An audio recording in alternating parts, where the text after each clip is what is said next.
So let's talk about the hook in arm wrestling.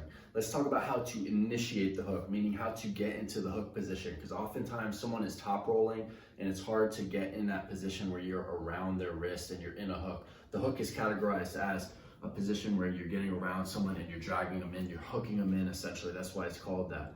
And so in order to initiate the hook, I would recommend two main options, which I'm going to talk about. The first one being the standard supinating full commit hook, which is going to start with your elbow potentially in about the middle of the pad, not in the front of the pad, because you're going to actually be going forward with this move. So you're going to start in the middle of the pad and you're going to start with a straight wrist like you would in the match, and you're going to shoot forward and supinate your wrist as you do so and try and get around the other person's arm. And then from this position, you're going to drag back. So it's going to look something like this in one motion, where you're going like this. Now, if you get stuck from here, you can work from here. You can use back pressure. You can go into a defensive hook. You can even try and roll out or do whatever. But essentially, the main objective is to as quickly as possible, get around the person's wrist in a position where the other person is totally separated and you're just completely hooked in. And then from there, you're able to drag back. So it's going to look something like this: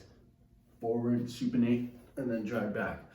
The second option, which I also recommend, I actually prefer this for me personally because you have more options to transition from this. And this is the high hook. The difference is that the high hook is you're in a higher position and you're not committing fully, but you're more just initiating with a cup and a rise. A rise being that you're in a higher position, you're not going to the side like this. So a high hook usually start in the front of the pad, and I'm just gonna initiate with cup and back pressure. Cup and back pressure meaning I'm pulling with my lat. So it's gonna look something like this.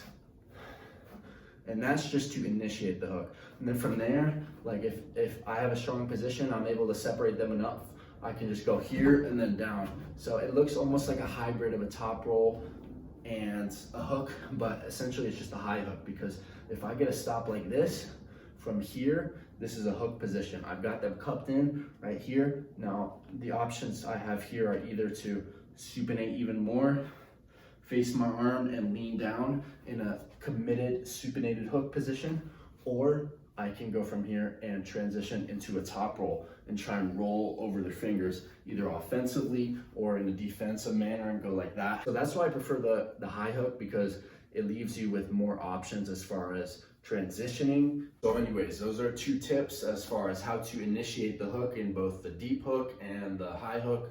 I hope this video helped. I'm going to talk about the top roll soon and how to initiate the top roll and some tips I have on that as well.